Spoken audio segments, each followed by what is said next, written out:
Hola y bienvenidos a nuestro canal, Mundo Caballo de Troya.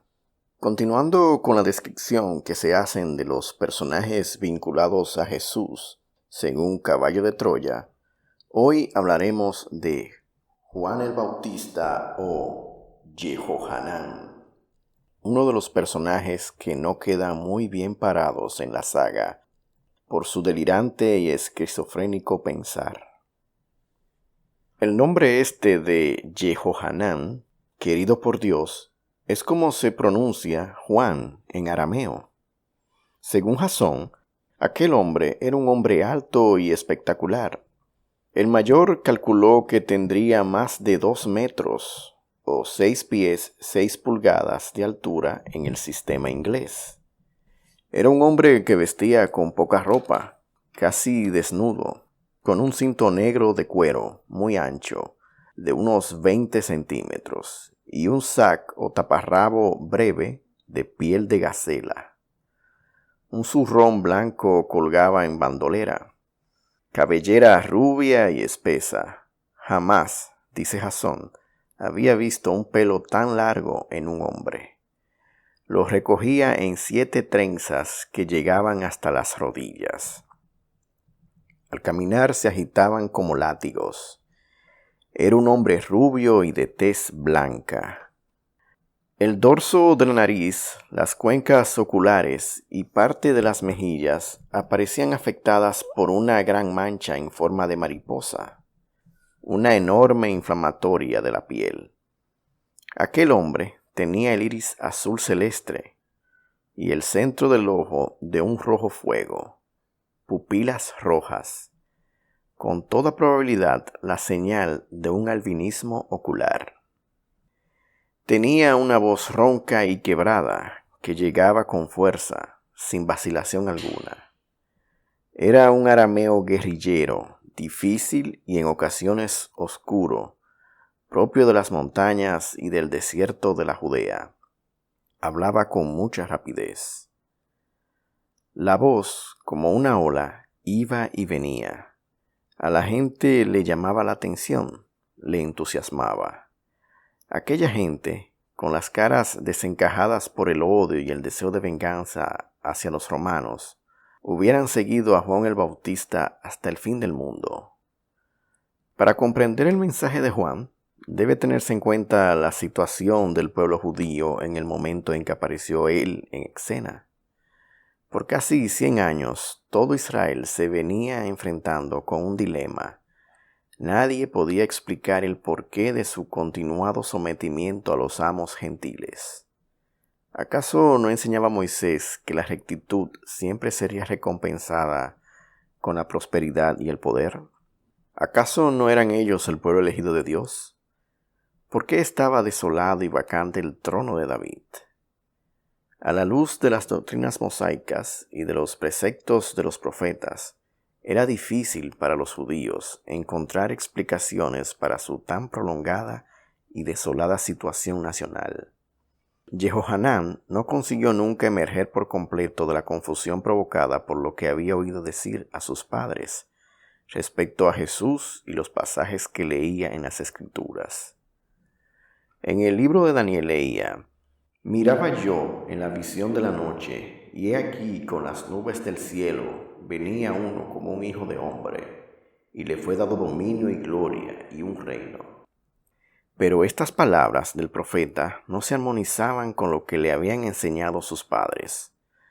Por otra parte, tampoco correspondía su conversación con Jesús, con ocasión de su vida, cuando tenía 18 años, con estas declaraciones de las Escrituras. A pesar de esta confusión, en el medio de su perplejidad, su madre le aseguraba que su primo lejano, Jesús de Nazaret, sería el verdadero Mesías, que había venido para ocupar el trono de David, y que él, Juan, habría de ser el mensajero de su advenimiento y su principal apoyo.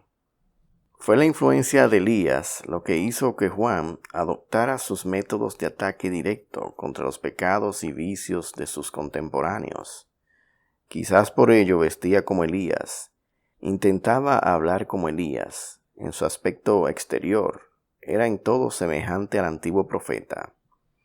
Precisamente era tal su aspecto robusto y pintoresco, hijo de la naturaleza, tal predicador intrépido y temerario de la rectitud.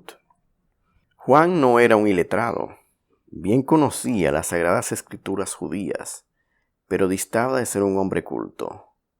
Era un pensador claro, un orador poderoso y un denunciador fogoso.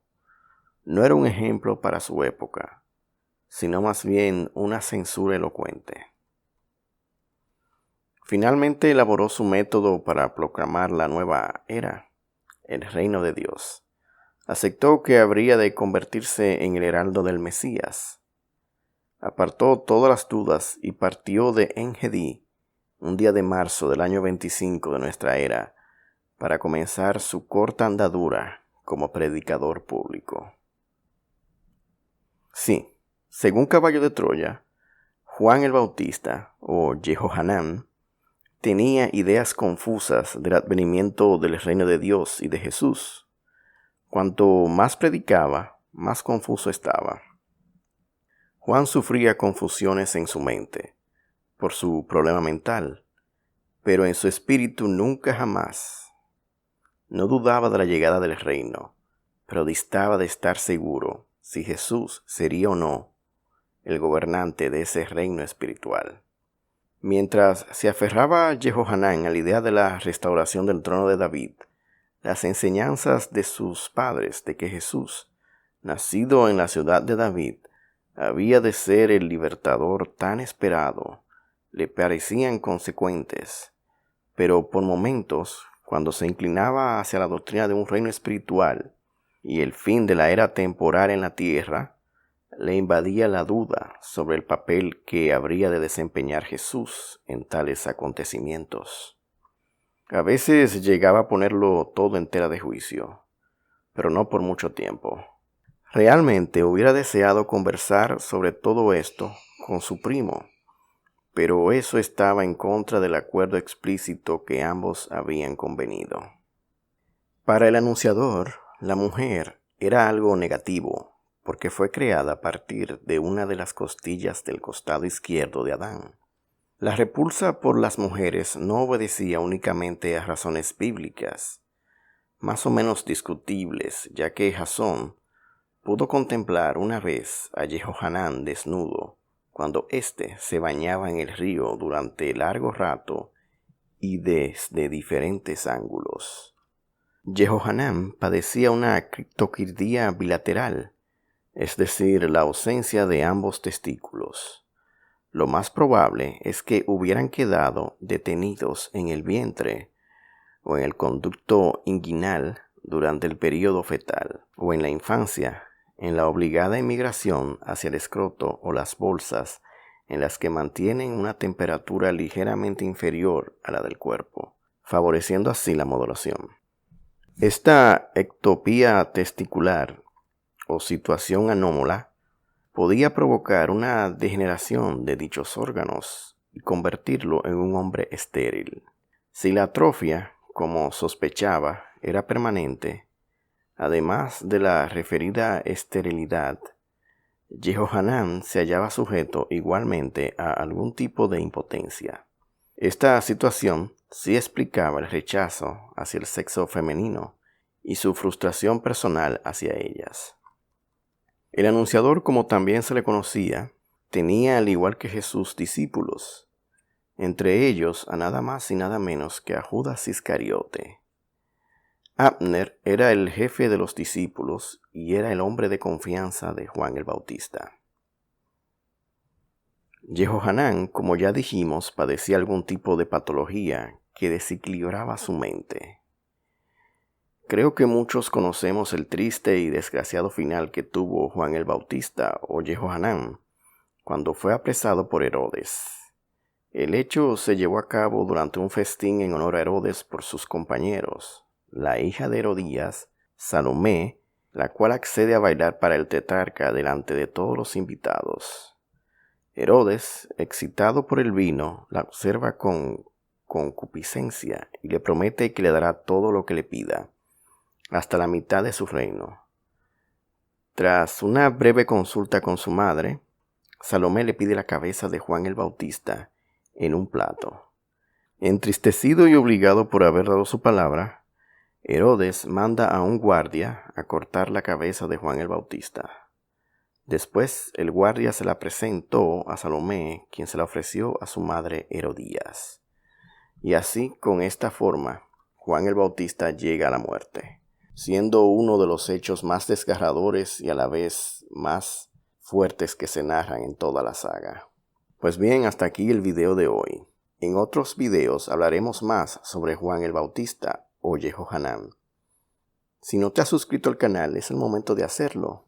No olvides darnos un me gusta y comentar en el mismo. Gracias.